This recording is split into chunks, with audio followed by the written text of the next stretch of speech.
Hola, hola, ¿cómo están? Bienvenidos a su programa Rompiendo el Silencio sin Barreras. Soy Yesenia Olivos y estaré en la conducción de este podcast con el tema de hoy, cómo encontrar el propósito de nuestra vida después del duelo. Estoy totalmente agradecida con todos los especialistas que se siguen sumando a este gran proyecto. Gracias por creer en él. Recordemos que el objetivo del programa tiene como intención informar y prevenir diversos temas de interés social. También los tópicos son extraídos del libro del cual soy autora, que se llama Inocencia efímera en silencio. Es una novela literaria que nos va a narrar la vida de Jenny, esta pequeñita que vive en una zona rural marginada, carente de diversos servicios, pero también ella nos va a narrar cómo vivió las diversas heridas de la infancia, cómo se enfrentó a cada una de ellas y también cómo encontró propósito a su vida. Así es que, por favor, no olviden adquirir este libro. Se encuentra en Amazon, en la librería Morelos, en la librería El Timón, en el centro de Toluca. Y pues acompáñenme a darle la bienvenida a una mujer excepcional. Estoy muy contenta de que esté aquí con nosotros. Es la segunda vez que la veo, pero cuando la vi por primera vez me impactó conocer todo lo que ha hecho, todo el arduo trabajo y cómo ha ayudado a otras personas. Licenciada, ¿cómo estás, linda, hermosa? Muy bien, aquí orgullosa de estar contigo. Muchas gracias por la invitación y siempre es ameno tu compañía, ¿no? Creo que se complementa mucho desde la primera ocasión en que coincidimos hasta ahorita, pues también el que podamos hacer nuevamente esto juntas, pues es muy agradable para mí y estar contigo también. Ay, muchas gracias. Tu nombre va de acuerdo con tu personalidad. Eres muy linda. Muchas gracias. Por favor, dame oportunidad de leer tu semblanza para que conozcan un poquito de ti y ya nos platicas todo lo que estás haciendo. ¿Sí? Gracias. Linda Guadalupe González Almeida es licenciada en Psicología, egresada del CUI. Tiene un diplomado en Desarrollo Humano y Tanatología, cursos en jornada de prevención adolescente, así como también violencia obstétrica y código de ética. Ha colaborado como docente en nivel medio superior.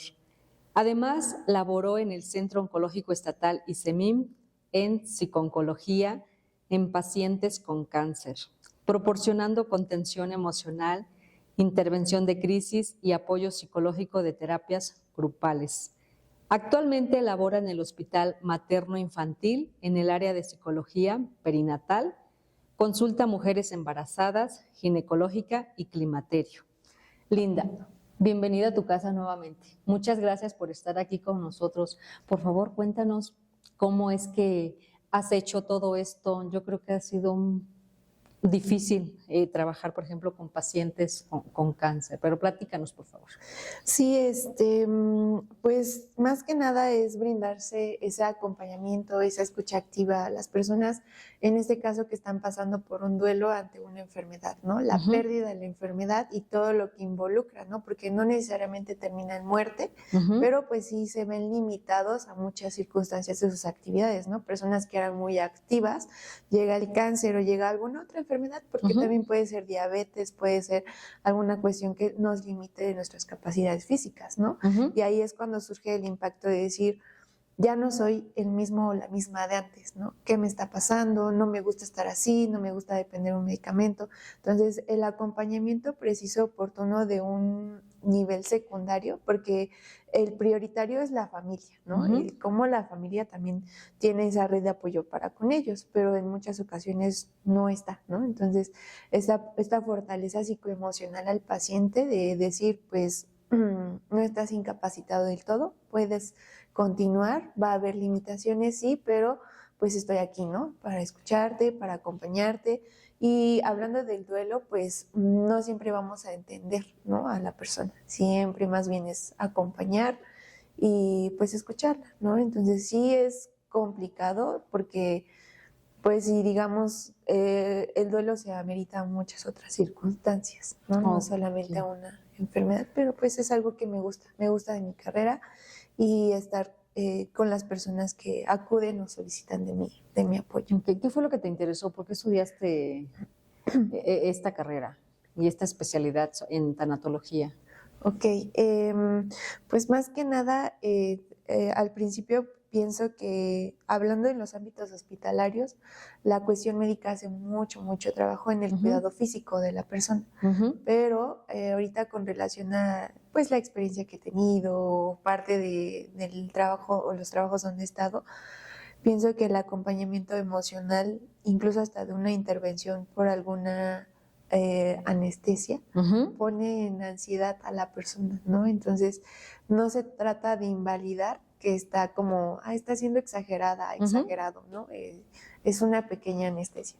Sí, pero le da temor, ¿no? Entonces, pienso que el cuidar la salud mental, así como la física, también es igual de importante. Entonces, me interesó mi carrera porque pienso que si no, y en muchas de las ocasiones también la OMS nos llega a decir, ¿no? No puede haber salud física sin salud mental. Si nuestros pensamientos nos van atacando con el paso del tiempo, va a haber un deterioro físico, ¿no? Sí. Insomnio, falta de apetito, falta de motivación. ¿Por qué? Porque todo está conectado a la mente, ¿no? Entonces la forma en cómo me hablo, la forma en cómo me cuido, también repercute en ese cuidado físico. Entonces, vamos de la mano, pienso, tanto el aspecto emocional como el aspecto físico, pues para implementar un cuidado. Entonces, eso es lo que me llamó la atención. Y ahora, por ejemplo, en la parte de la tanatología, pues también pues hablar de la muerte no es algo tan sencillo, ¿no? Y en nuestro país es algo muy, muy significativo, pero si nos vamos a otros estados, a otros países, también se resignifica la muerte de diferentes maneras, ¿no? Exacto. Hay quienes lo bailan, hay quienes lo cantan, y aquí solamente, y es válido, ¿no? Un duelo, un silencio, pero no está mal hablar de la muerte, ¿no? Porque en algún momento pienso que es algo que todos nos va a ocurrir. Todos vamos a llegar a eso, aunque no lo queremos. Exacto. Otra pregunta.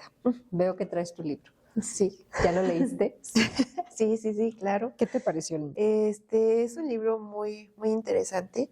La verdad, pienso que Jenny tiene una fortaleza mental muy, muy, pues no sé, para su edad, ¿no? Muy, muy válida. El cómo fue afrontando cada situación, porque no solamente se habla desde la pérdida de una familia nuclear, ¿no? Sino desde la pérdida de la niñez, esa parte pues de la violencia en cuanto al abuso sexual que tuvo, pues también fue otro duelo, ¿no? Un sufrimiento y cómo lo afrontó, las estrategias, el miedo que tenía de hablarlo, y pienso que algo que nos invade en muchas ocasiones es el miedo. Sí, es lo que nos paraliza, ¿verdad? A veces no podemos hacer las cosas porque, pues sí, si el miedo total te invade tu ser, ya no puedes salir de eso. Y es lo importante, vencerlo. Por favor, Linda, ¿nos puedes comentar qué es la tanatología para todos aquellos que desconocemos? Realmente yo no tiene mucho tiempo que empecé a escuchar ese término y me puse a investigar, pero tú, por favor, platícanos a todos para que lo podamos entender desde otro enfoque. Okay. Sí, pues hay como dos conceptos, ¿no? La parte teórica, que es una disciplina en relación al acompañamiento del proceso de la muerte, ¿no? En la parte psicológica se va abarcando ese apoyo, ese acompañamiento, esa escucha activa hacia la persona, pero también implementamos ciertos conceptos como la dignidad, la autonomía, ¿no? Esta parte de una cuestión humanizada, sí, del proceso de muerte, ¿no? O un duelo, ¿no? En sí, como la tanatología abarca como cuestiones del duelo. Un duelo es como esa batalla entre en la parte psicológica, mi realidad y la idealización de lo que yo tenía como plan de vida, ¿no? Pero ahí la realidad es cuando hace como un choque, ¿no? Y ya decimos, o la evado o la afronto, ¿no? Entonces, la tanatología es muy, muy amplia, porque no solo es como el acompañar o prepararte para el proceso de muerte, sino para algún otro duelo significativo, ¿no? Incluso la pérdida de un objeto, cuestiones materiales, de un familiar, ¿no? Un noviazgo, una cuestión marital, un hijo, ¿no? Una parte gestacional, enfermedad, ¿no? Pero que no necesariamente termina en muerte, sino es el proceso que tú le das para ser resiliente ante el sufrimiento que estás pasando de tu vida, ¿no? O sea, entonces aquí lo que me estás comentando, que el duelo no solamente se da cuando hay una pérdida de tu ser querido, ¿no? Sino en todos estos aspectos que acabas de comentar. Los duelos pueden ser de diferentes formas. Sí. ¿Y hay algún tipo de etapas para vivir este duelo o cómo se clasifica? Sí, sí, sí, no necesariamente digamos que es como un escaloncito, Ujú, pero pues sí, nuevamente, ¿no? Cierta parte teórica nos habla de 5 etapas, ¿no? ujú, Primero está como el shock o el choque, que es esta parte del impacto, ¿no? ujú, No sé, perdí o me robaron mi auto, ujú, o se murió mi papá, se murió mi mamá, se murió mi hermano, se murió mi hijo. Es como el choque, ¿no? El ujú. impacto que es no lo creo, ¿no? Sí, Y ya después del choque viene la negación. No puede okey. ser, esto no puede estar pasándome a mí, ¿qué Ujú, voy a hacer? ¿No? Y evadimos, a ver, no, no, no, esto no está pasando. Y luego viene la ira, el enojo, ¿no? ujú, Es que puede ser mi culpa o la culpa de otra persona. Y aquí puede ser un enojo interno en donde siempre, siempre nos estamos reprochando, ¿no? Es ujú. que si yo no hubiera, Sí, el nada de famoso esto hubiera. hubiera pasado, ¿no? Luego viene esta parte de la depresión, ¿no? La tristeza. Sí, antes de la tristeza va el enojo, ¿no? Pero Ujú, ya ahí la tristeza es cuando te das la oportunidad, en la mayoría de las ocasiones, ¿no? Porque no todos nos damos la oportunidad de llorar, ujú. sino es más bien, pues sí, ya pasó, estoy triste, ¿no? Y puede ahí haber la etapa del insomnio, la falta de apetito, falta de motivación, y es como aquí un hoyito en donde todos decidimos poco a poco ir como saliendo, ¿no? Es como si tuviéramos un bachecito o Ujú. algo muy, muy profundo y aquí entramos, ¿no? Vamos el choque, la negación, la ira, la depresión, ¿no?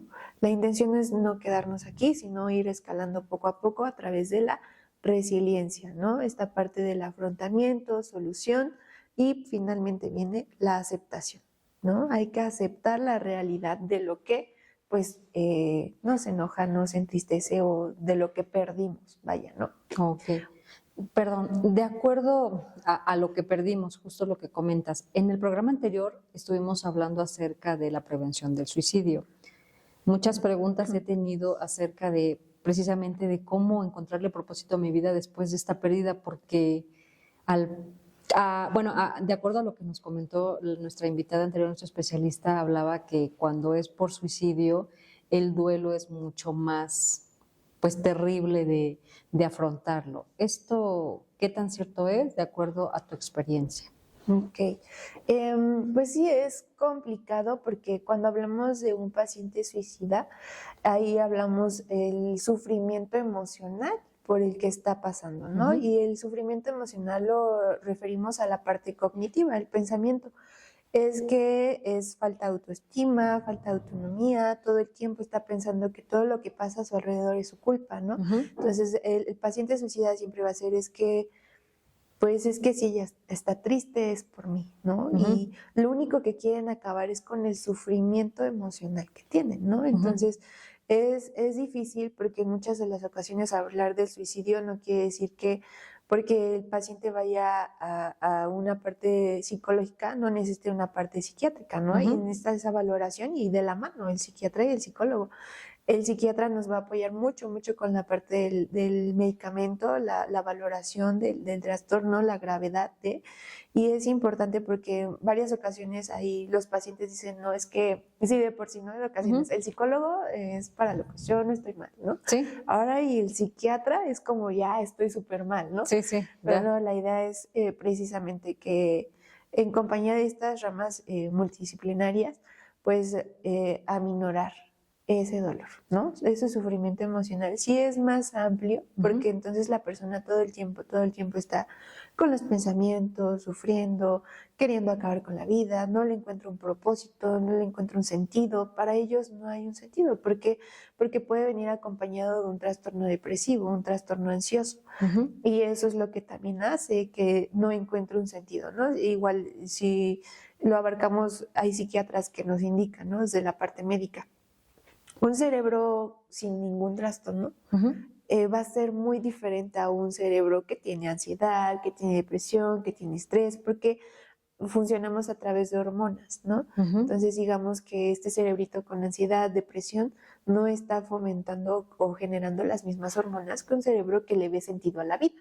Ok. Entonces, al no generar estas hormonas, precisamente es que el paciente suicida, o hablando de este aspecto, Ujú. dice, no veo ningún sentido, ¿no? Y tú le puedes decir, no, pues es que, hablando de manera cotidiana, échale ganas, tú puedes, hay mucho por qué vivir, ¿no? Porque tú lo Sí, ves de esa manera, sí, claro. pero él te va a decir, pues no, ¿de qué sirve mi presencia, ¿no? O de Ujú. qué, ¿por qué estoy aquí? No lo sé. Entonces sí es más difícil a comparación de, pues, un duelo. No, no se trata de invalidar ningún Ujú. duelo, pero Sí. cada uno tiene su propio proceso, ¿no? Y cada uno le damos el tiempo para poder procesarlo. Ok, y es lo mismo con el papá o mamá que tuvieron la pérdida de su hijo por parte del suicidio. Ese proceso o esa etapa del duelo, o cuánto tarda un duelo. Esa es una buena pregunta. Yo no, normalmente no les digo, vamos a hacer 1 año, vamos a hacer 6 meses, Ujú, vamos a hacer 1 mes, ¿no? ujú, Pero todo depende, sí, de la ayuda psicológica y de la ayuda psiquiátrica, si es necesaria, pero generalmente el paciente es el que da el tiempo para el duelo. El paciente es el que nosotros como tal damos el acompañamiento, ¿ok? ujú, Reforzamos, escuchamos, ¿no? Damos contención, apoyo, pero en sí, incluso no el paciente, nosotros, de ujú, acuerdo al duelo que estemos viviendo, es la misma prioridad que le vamos a dar, ¿no? Pero que en ese transcurso del resignificar el duelo, resignificar es darle como otra alternativa, el para ujú. qué, porque en muchas ocasiones siempre nos preguntamos, ¿por qué a mí? ¿Por qué esto? ¿Por qué? ¿No? Sí, sí. Pero nunca va a haber una respuesta del por qué. Es más bien transformarlo, o siempre la parte tanatológica o psicológica es, Ujú. ¿y si cambias un por qué en un para qué? Sí. ¿Para qué esta situación te está sirviendo? Ujú, Porque quizás, y poco a poco el paciente va descubriendo, ¿no? Es que estaba en una zona de confort y ujú, creo que esto me ayudó. Ese para qué es para salir de esa zona de confort, ¿no? ujú, O conciliarme más con mi familia, estar más atento a mis hijos, pero el duelo es individual. ujú, Ahorita que lo tomas, que me comentas, obviamente el paciente suicida está viviendo su propio duelo y nadie más lo va a entender más que él, ujú. ¿no? Y ahora la parte de la familia, en este caso los papás, también están viviendo un duelo, ¿no? Ese miedo de cuándo va a volver a pasar otro intento, cuándo va a ser el día en que mi hijo ya no vuelva con nosotros. Entonces, y no quiere decir que siendo padres están viviendo el mismo duelo, ¿no? Incluso yo siempre les comento ahorita con relación en el área donde estoy, en el Sí. ámbito perinatal, Ok. que incluso en la parte de la gestación viven este proceso totalmente diferente de la maternidad y la paternidad, ¿no? Ok. Entonces, lo mismo pasa en cuanto hablamos de un duelo en relación a un suicidio, ¿no? Papá y mamá lo están viviendo totalmente diferentes. Perdóname. Perinatal, ¿a qué se refiere para todos aquellos que desconocemos el punto? A ver. Ok, bueno, hablando desde el aspecto de la psicología perinatal, es Ujú, enfocarnos al cuidado y al acompañamiento de la mamá o de la ujú. mujer gestante durante el crecimiento y desarrollo de su De bebé, su ¿no? En bebé. este caso de la gestación, ¿no? Exacto. Entonces, ahorita tocando ese tema, pues como mujeres trabajamos también a través de hormonas, ¿no? Ujú. Y todo este tiempo a lo mejor estamos hablando que tenemos un ciclo menstrual, pero dentro de ese ciclo menstrual tenemos 4 fases totalmente diferentes, Ok. ¿no? Entonces ahora en el proceso del embarazo también es muy importante el brindarles el acompañamiento a la mujer gestante, perdón, porque podemos evitar una depresión postparto, ¿no? Hablando desde incluso si es un embarazo planeado, un embarazo deseado, ¿no? Porque Ujú. entonces es muy diferente planeado y deseado. Puede ser Sí. deseado pero no planeado, o Ujú. puede ser planeado y deseado, ¿no? O Ok. puede ser no deseado, ¿no? Entonces ahí es qué es lo que está pasando cuando incluso pues ahí optamos por algunas otras circunstancias de acompañamiento. ¿Para qué? Para evitar esa depresión postparto. Y también sufren un duelo, ¿no? Por ahorita, por las causas que comentas del embarazo, ¿no? Porque Sí. puede ser planeado o no planeado, puede ser que sí lo quería, pero todavía no era el momento, Ujú. y eso finalmente te causa una pérdida. ¿De qué manera se puede visibilizar? Uy, pues muy amplia. Normalmente Ujú, pues lo podemos diferenciar como en 4 ujú, esferas, ¿no? Puede ser una esfera individual, una pérdida en cuanto a mi plan de vida individual, ¿no? Y ahí entra una esfera, ya sea porque hay embarazos incluso adolescentes, ¿no? Y ahí también hay que brindar un acompañamiento identificando desde la red de apoyo, o no solamente en la adolescente, ¿no? Sino también en la mujer ya con una preparación en el aspecto laboral, ¿no? Entonces puede ser una esfera laboral, una esfera académica, un impacto a nivel social, ¿no?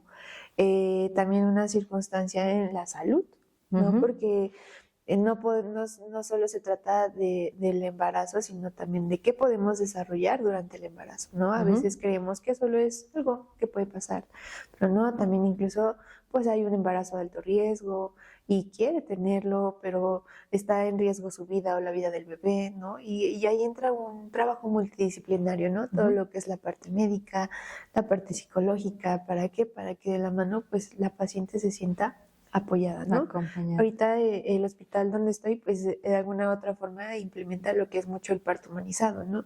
El parto amigable. Y ahí con relación a ello es ese trato, ¿no? Porque anteriormente se hablaba de la violencia obstétrica, ¿no? O sea, violencia obstétrica solamente decíamos, pues las intervenciones médicas sin el consentimiento de la paciente, ¿no? Y ya.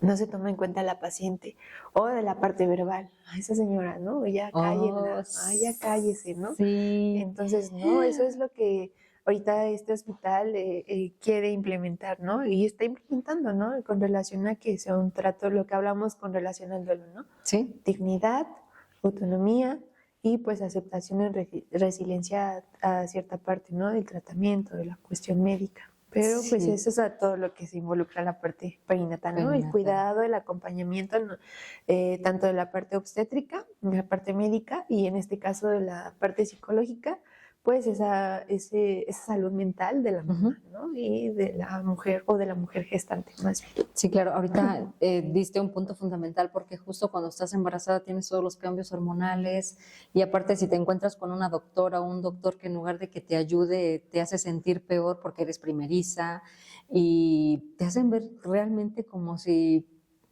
se va a escuchar mal la palabra que digo, pero como tontita, ¿no? O sea, te hacen sentir de esa manera en la que, oye, esto, lo otro, y pues uno está aprendiendo y es horrible que te traten pues de esa manera. Entonces está muy bien que estén trabajando desde la parte humanizada. Sí, sobre todo, como dices, ¿no? El que se sientan apoyadas. Sí. Porque incluso aunque sean mamás subsecuentes, sigue el miedo. Y siempre les mencionamos, cada parto, cada embarazo es totalmente diferente porque a veces también está esa comparativa. Es que en mi embarazo anterior no pasó nada de esto, ¿no? Y ahorita en este embarazo es totalmente diferente y vuelve, ¿no? Y es un duelo físico, un duelo emocional, un duelo posterior al parto, posterior a la cesárea, ¿no? Entonces, desde todo esto también se da el acompañamiento, ¿no? O sea que siempre estamos viviendo en duelo prácticamente. En duelo, en sufrimiento, pues la vida, en algún momento mi maestra del diplomado de tanatología comentó, ¿no? A lo mejor para muchos era, ay, como que qué duro, ¿no? Sí. Pero pues realmente estamos, en la vida se viene a sufrir, ¿no? Y sufrimos con la intención de un propósito, ¿no? O nos victimizamos porque también está esa otra parte, ¿no? Es que todo me pasa a mí, no es justo, yo por qué, ¿no? Es como una victimización. Sí. Pero ¿qué pasa cuando lo afrontas y lo aceptas? Pues obtienes un aprendizaje, ¿no? Te vuelves con un carácter un poco más fuerte, ¿sabes? O tienes esta parte de la flexibilidad, al momento de decidir, o plasticidad cerebral, ¿no? Como en muchas ocasiones se llega a abarcar también. Entonces, esa plasticidad cerebral es la capacidad para encontrar una solución y no quedarme en el problema, ¿no? Porque tenemos una de dos, o nos quedamos en el problema o buscamos una solución, una alternativa. Una alternativa. Esa plasticidad te refieres a que sea pues flexible, que no te quedes con esa sola información y digas, ya esto es lo que me tocó, sino que encuentres otras maneras de cambiar eso malo a algo, pues no decirlo bueno, pero resignificar como lo acabas de comentar. ¿Me das oportunidad de leerte una parte del libro? Aquí como tal, Recordemos que el libro Inocencia efímera en silencio es una novela literaria que nos va a hablar acerca de Jenny. Ella sufre abandono con sus hermanitos por parte de su papá se va, busca otra familia, tiene otra familia, pero aquí, en esta parte que les voy a leer, Roberto, que es el papá de Jenny, ya tuvo a su otra familia, son hermanitos más o menos de la misma edad, pero se iba por temporadas muy largas y cuando regresaba así como que, ya llegué, y para los niños, o sea, siempre les inculcaron a que es tu papá y lo vas a recibir con todo el amor del mundo. Y en una de esas ocasiones que el papá regresa, los va a visitar, pues no llega solo, va acompañado con los medios hermanos de Jenny. Y esto fue lo que ella sintió cuando se da cuenta que su papá tenía muchas atenciones con sus hermanitos, con sus medios hermanos, que los cuidó, los protegió durante el tiempo que estaban, porque era una zona rural y ellos iban de la ciudad. Entonces, Jenny pudo observar todo eso que su papá hacía con sus medios hermanos, que con ella no, y tampoco con sus hermanitos, ¿no? Uh-huh. Y en esta parte es muy cortita lo que te voy a leer, pero no sé qué tan relacionado vaya con nuestro tema, por favor. Sí. Entonces Jenny comprendió que su papá sí podía cuidar y ser responsable de otras personas, solo que ella y sus hermanos no estaban en los planes de vida de Roberto.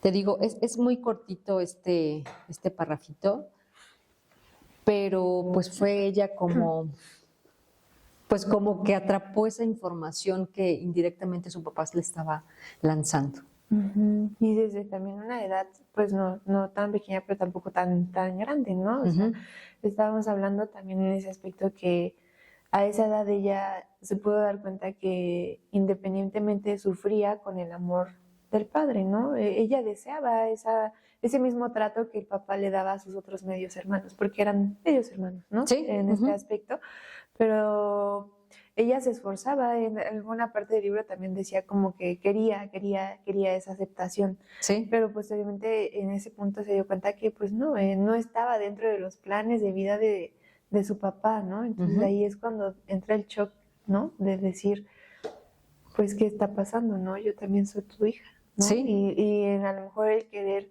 buscar ese amor paternal entra en relación a la negación, ¿no? No puede ser, o sea, yo también soy tu hija, ¿no? Voltéame a ver, ¿no? Sí. Aquí estoy.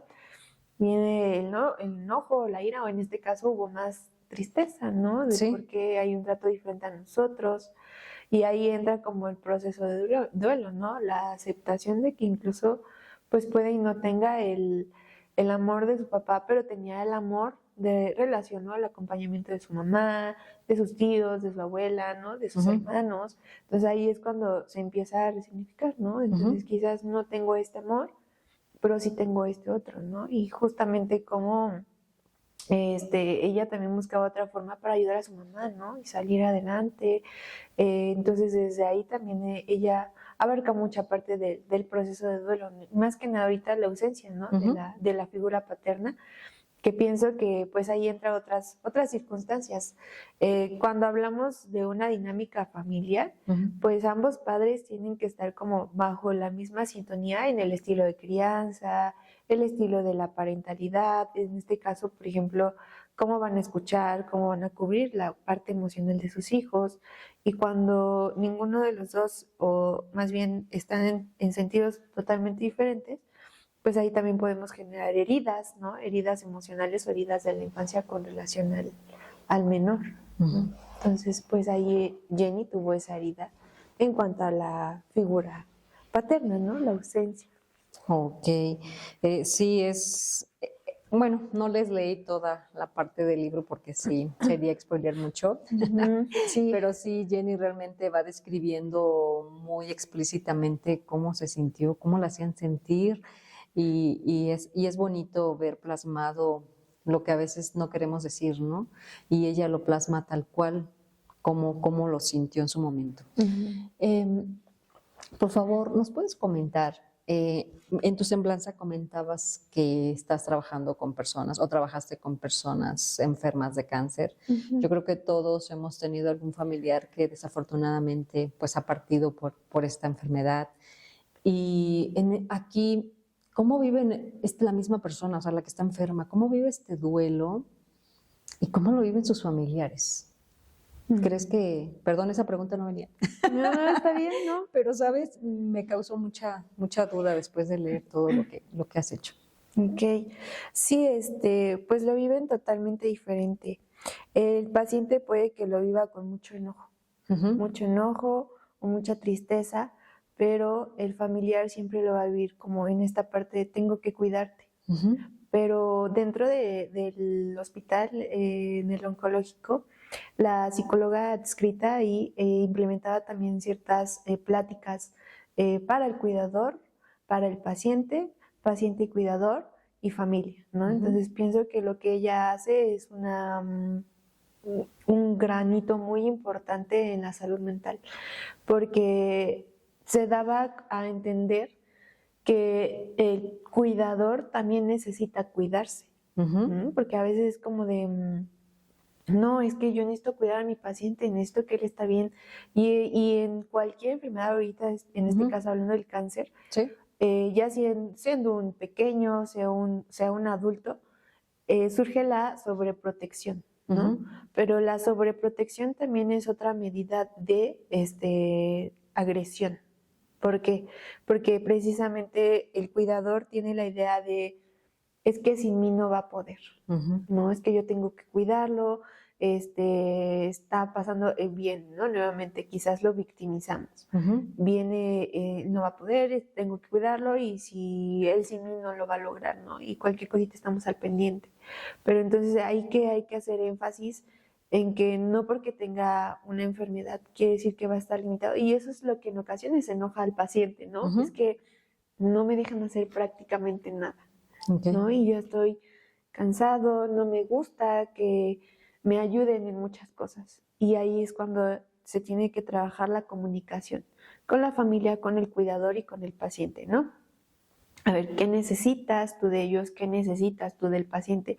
Para que haya una buena dinámica familiar, porque en ocasiones nos basamos en el 80% de nuestro lenguaje corporal. Sí. Es que está muy tenso, es que está enojado, Ujú, mejor no le hablo, mejor me voy. sí. Y el 20%, que es lo que más cuenta, lo que yo escucho, lo que yo interpreto, lo que me está diciendo, lo que necesita, es el 20%, ¿no? Pero en muchas ocasiones, lo que decíamos, el Ujú, miedo a hablar ok. es algo que nos carcome. Entonces, dentro de la cuestión oncológica, ahí, pues sí, en el hospital se implementaban terapias grupales, una individual específicamente para cuidadores y se les hacía ver esta parte, que no limitaran, no victimizaran de todo al paciente porque él seguía siendo una persona funcional, Ujú, ¿no? Y que mejor en este sentido se voltearan a ver a ustedes, ¿no? En este caso al cuidador, es cómo ujú. te estás cuidando tú. Si tú quieres que él esté bien, tú necesitas estar bien, ¿no? ¿Cómo vas a estar bien con la alimentación, con el sueño, con tus actividades, con tu rutina? Y él cómo va a estar bien de la misma manera, ¿no? Cubriendo sus necesidades. Perdón, pero aquí, ¿qué sucede cuando el paciente deja de ser funcional y ya la persona, el cuidador, ya no tiene todo esto que acabas de comentar, ya no puede comer bien, ya no va a dormir bien, porque ya es un paciente que necesita mucho más tiempo de cuidado? Ok. Bueno, ahí ya lo dejamos como de la parte médica, ¿no? Porque Ujú, también les dan otras alternativas, ¿no? Y volvemos a tocar el tema de, tiene que haber dignidad. Olvidé mencionar otro concepto, ujú. calidad de vida. Y hablando de la muerte, también debe haber calidad de muerte, ¿no? Ok. Y dentro de esa calidad de muerte está la dignidad. Entonces ahí entra el concepto en donde también muchas ocasiones el paciente ya es terminal, ¿no? Ujú, Y hay dos panoramas, o ahí se encarga también otra área médica, ¿no? ujú, Que es cuidados paliativos, calidad de vida, todo lo que involucra. Podemos visualizar un paciente conectado en 2, 3, o si quieres un mes, ¿no? 2, 3 semanas, un mes, en el hospital, pero incluso ya no hay calidad, ujú, ¿no? Ni dignidad. ujú. Ok. Y es también algo ahí que en la parte psicológica brindamos ese acompañamiento al familiar para su toma de decisión, ¿no? Porque nunca vamos a decidir por el paciente. El paciente tiene que tomar su propia decisión, ¿no? Ok. Pero mostrarle precisamente esos panoramas, cómo quiere que esté el paciente, ¿no? Si ya Ujú. no puede valerse por sí mismo, si está otra contraparte. No vamos a entender el dolor, pero los vamos a acompañar para el dolor, ¿no? Ok. cómo quieren que el paciente termine sus últimos momentos de vida, ¿no? Con calidad, con dignidad o todo lo contrario, ¿no? Porque a Sí. lo mejor pensamos o la parte del paciente puede ser, es que voy a ser egoísta si, porque se van con esa idea, ¿no? Es que, ¿por qué lo voy a matar, no? Ujú. Y prefiero a lo mejor incluso que esté así, o sea, si ya no puede ir al baño, yo lo cambio, si ya no puede comer, pues que esté bajo una sonda, si ya no puede respirar, que esté bajo esta parte de un, pues sí, esta parte, ¿no? De respiratoria. Entonces, ahí es cuando empezamos, ¿no? A ver, no es que tú lo vayas a matar, es una parte de calidad de vida, calidad de muerte, dignidad humana y verlos, ¿no? En esa otra contraparte, porque puede ser o abrirse otro panorama si las condiciones son favorables. Ujú. Puede estar en tu casa, puedes estar con él, puede disfrutar su comida favorita, ¿no? Y Ujú. ya sin saber que es algo que aquí en el hospital lo va a tener. Sí. Y ahí se transforma, se resignifica. Ya cambia la calidad. Aquí, por ejemplo, ¿en qué momento me doy cuenta que necesito un apoyo de tanatología? O sea, ¿en qué momento digo, pues, o ustedes cómo pueden identificar, o todos los que nos están viendo, en qué momento saber que necesito la ayuda de un especialista en tanatología? ¿En qué momento? Cuando tú consideres que ya no puedes tener una decisión clara o cuando incluso es válido decir ya no puedo, ¿no? Yo siempre les refiero a los pacientes, ningún dolor se invalida, o sea, Ujú. cada dolor para ti o para la persona es válido, pero en el momento que tú sientas que ya no puedes, que necesitas ayuda, que dices esto no está bien, no me siento bien conmigo, o estoy lastimando a otros, o me estoy lastimando a mí, porque puede haber esas dos circunstancias, ¿no? Pues siempre vamos a tener dos situaciones, ¿no? Externamente, lastimo, soy agresiva, aviento cosas, ¿no? Mm. No tengo gestión emocional y lastimo a los demás, ¿no? Ok. Y va a estar la otra contraparte, me lastimo a mí, ¿no? Ujú. Puede ser ya sea una conducta autolesiva, ¿no? El cutting o algo, en este caso intentos suicidas o mis pensamientos, ¿no? Ujú. Solamente es que pues no estoy bien, ¿no? O sea, soy una mala persona, aunque puede que no seas una mala persona. Entonces ahí es justamente cuando puedes buscar ayuda, ¿no? O sea, que no estás solo, puedes estar acompañamiento, Ujú. porque pues la psicología es muy amplia, ¿no? Hablando de Sí. la parte clínica, Ujú. pues a lo mejor no todos es el mismo enfoque. A lo mejor hay quienes sí necesitan un enfoque tanatológico, hay quienes necesitan un enfoque cognitivo-conductual, hay quienes necesitan un enfoque gestal, entonces ahí va variando, El ¿no? gestal, ¿hacia dónde? He escuchado a muchos de los especialistas que he tenido y la verdad que entre tantas cosas se me ha olvidado preguntarles, pero ya que lo mencionas, Okay. ¿a qué se refiere el gestal? El gestal va enfocado así como esa parte de buscar un sentido de la vida, ¿no? Ajá. A diferencia del tanatológico es cuando vivimos un proceso de duelo, Ujú. pero el gestal es más como, menciona mucho esta parte como figura-objeto, Ujú. pero qué tanto tú percibes tu vida, ¿no? Ujú. Aquí hay algunos autores en relación, por ejemplo, a El hombre en busca de sentido de Víctor Frank, es un libro en donde pues nos habla sobre dónde estaban los hornos de Hitler, toda esta parte Ujú. la parte nazi, y es buscar un sentido a tu vida, ¿no? Independientemente de las circunstancias, cómo afrontas o cómo decides vivir, ¿no? Pero Ok. eso ya va más enfocado como independientemente a la situación, ¿no? Por la que estés pasando. Ok. Tengo otra pregunta. ¿Es lo mismo el duelo que el sufrimiento? No es lo mismo. Ujú. El duelo es lo que comentaba, es como esa lucha constante Ujú. entre mi realidad y lo que yo idealizo. Ujú. Ujú. Por ejemplo, tenemos un plan de vida. Puede ser, no sé, en el aspecto laboral también hay un duelo, ¿no? Ujú. Estoy bien en mi trabajo, todo bien. Pues con mi trabajo puedo comprarme una casa, un carro y estoy idealizando, Ujú. shalala. Pero mi presente es que el día de mañana me dicen, estás despedida. Y ahí es cuando yo empiezo, ¿no? A luchar Ujú. entre mi realidad y todo lo que yo estaba fantaseando, idealizando de lo que tenía antes, ¿no? Entonces, Sí. ese es el duelo, como una lucha constante entre lo que es y ya no. ajá, en lo que tengo o lo que es mi realidad o lo que yo fantaseaba. Yo creo que en lo laboral ha pasado también mucho eso, ¿verdad? Sí, y todo el tiempo es como esa pérdida, ¿no? De, pues es que lo tenía y ahora ya no, ¿no? Pero justamente, ¿no? O tenemos una de dos, o nos victimizamos o afrontamos la situación. Y el sufrimiento es más emocional, más psicológico. Esta forma, precisamente, ¿no? Si yo me victimizo, es decir, pues entonces todo el tiempo solo voy a ver la parte mala, ¿no? De decir, pues no, es que estaba bien aquí, porque me pasó esto, ya no voy a ser funcional o ya no voy a ser aceptable en otras áreas, es que fue culpa de tal, ¿no? Y empiezo. O pues igual toda la parte de la tristeza, el enojo, la ira, o pues obviamente el sufrimiento emocional se puede abarcar a un afrontamiento, ¿no? Una aceptación, pero pues no es que surja luego. Y se puede tener las dos cosas al mismo tiempo, ¿verdad? Sí. El duelo con el sufrimiento. Sí, van de la mano. Van de están la mano. Conectadas totalmente, son diferentes, pero están conectadas, están, pues sí, hiladas, ¿no? Una depende de la otra, por así decirlo. Ok, y ya que tengo todas esas etapas de duelo, ya identifiqué que sí necesito ayuda, ¿qué hago para encontrarle, como dice nuestro tema, el propósito de nuestra vida después de este duelo? Ok, ¿qué hacer? ¿Qué hacemos, no? Sí. Estoy haciendo preguntas muy fuertes. Poquito. Complicadas o pues difíciles, ¿no? Porque no para todos es como la misma respuesta. Sí.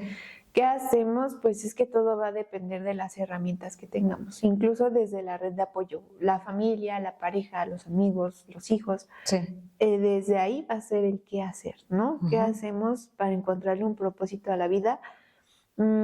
O vivir con propósitos, siempre va a ser bajo tus intereses, tu motivación, tu autoestima o tu calidad de vida, ¿no? ¿Qué es calidad de vida? Siempre va a ser tus relaciones, tus hábitos, todo lo que te compone en la parte individual, ¿no? Pero más que nada, tanto relaciones y hábitos, relaciones sociales, expandiéndolo desde la familia, pareja, amigos.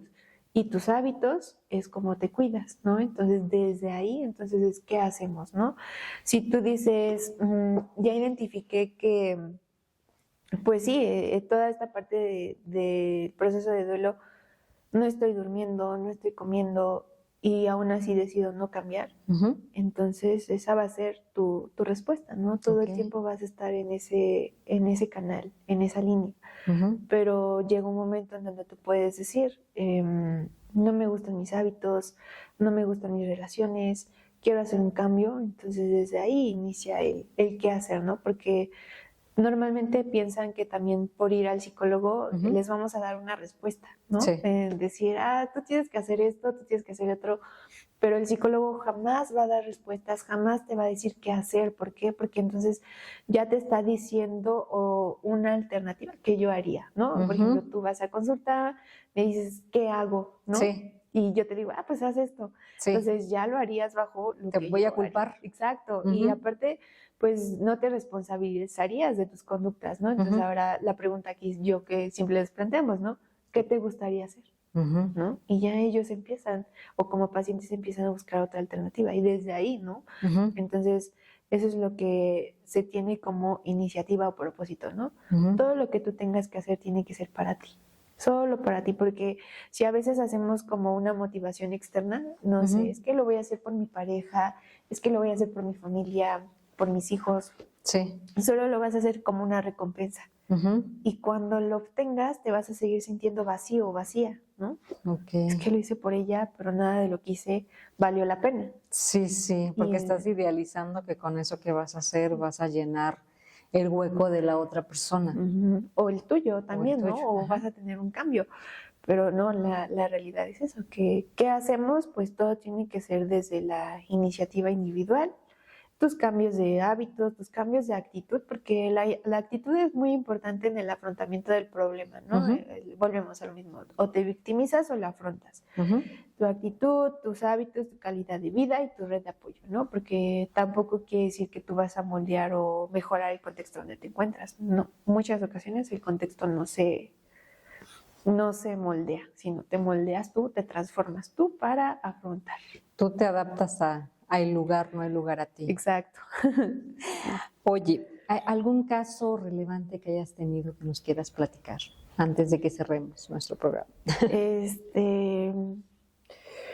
Pues en sí, yo disfruto mucho mi trabajo. ¿Sí? Disfruto mucho acompañar a las personas y ahorita en el lugar que me encuentro, en el aspecto perinatal, siempre estoy en el acompañamiento con las mamás, ¿no? Gestantes, pero también he tenido mujeres, normalmente he trabajado con mujeres, ¿no? Más con mujeres.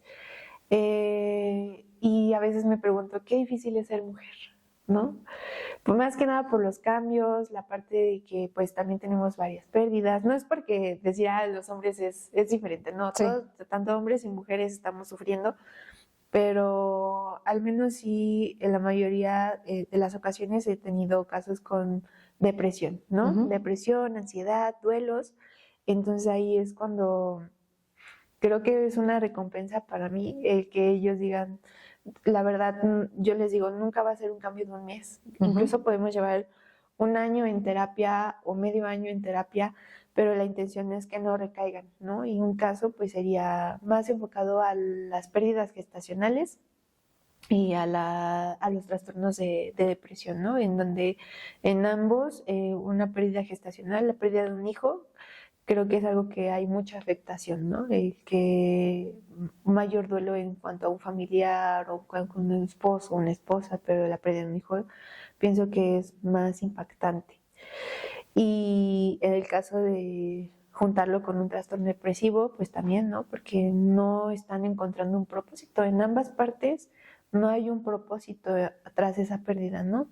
Entonces creo que esos serían mis casos más relevantes.